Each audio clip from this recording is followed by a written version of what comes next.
Tentu, dengan senang hati, saya akan menjelaskan sejarah kerajaan Pajajaran di bawah kepemimpinan Prabu Siliwangi.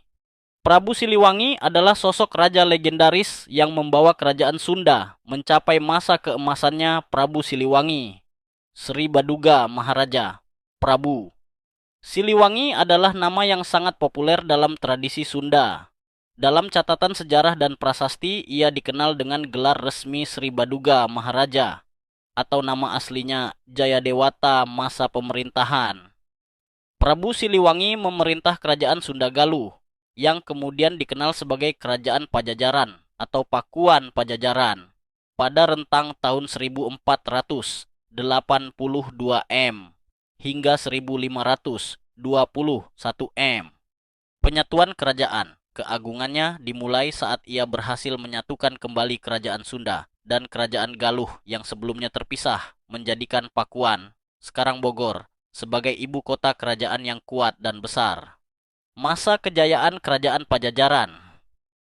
Di bawah kepemimpinan Prabu Siliwangi, kerajaan Pajajaran mengalami kemakmuran dan kemajuan yang pesat, menjadikannya salah satu kerajaan terkuat di Nusantara pada masanya satu. Kepemimpinan yang adil dan bijaksana kesejahteraan rakyat. Prabu Siliwangi dikenal sebagai pemimpin yang adil, bijaksana, dan sangat peduli terhadap rakyatnya. Ia tidak memberatkan rakyat dengan pajak, sehingga kehidupan mereka menjadi sejahtera. Kota kedua terpadat, Pakuan Pajajaran menjadi kota terbesar kedua di Pulau Jawa setelah Demak, dengan perkiraan populasi mencapai puluhan ribu jiwa, menunjukkan kemajuan ekonomi yang pesat. 2. Toleransi beragama, kebebasan berkeyakinan. Ia memberikan kebebasan kepada rakyatnya untuk memeluk kepercayaan atau agama apapun, termasuk agama Islam yang mulai menyebar di Nusantara. Toleransi pribadi. Sikap toleransinya ditunjukkan dengan menikahi seorang muslimah bernama Nyai Subang Larang. Ia juga membebaskan anak-anaknya, seperti Pangeran Walangsungsang, Rara Santang, dan Raden Kian Santang, untuk memeluk agama Islam. 3. Pembangunan dan pertahanan prasasti batu tulis. Salah satu peninggalan pentingnya adalah prasasti batu tulis di Bogor, yang mencatat keagungannya sebagai Raja Angkatan Perang. Ia memperkuat pertahanan dengan membangun parit pertahanan dan memiliki angkatan perang yang tangguh. Legenda dan akhir kehidupan sosok Prabu Siliwangi diselimuti oleh legenda yang kuat, terutama di kalangan masyarakat Sunda, Maung Bodas, Macan Putih.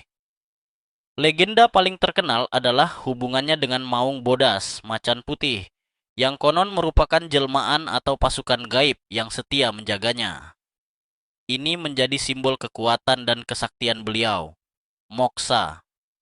Akhir kehidupan Prabu Siliwangi tidak tercatat jelas dalam sejarah.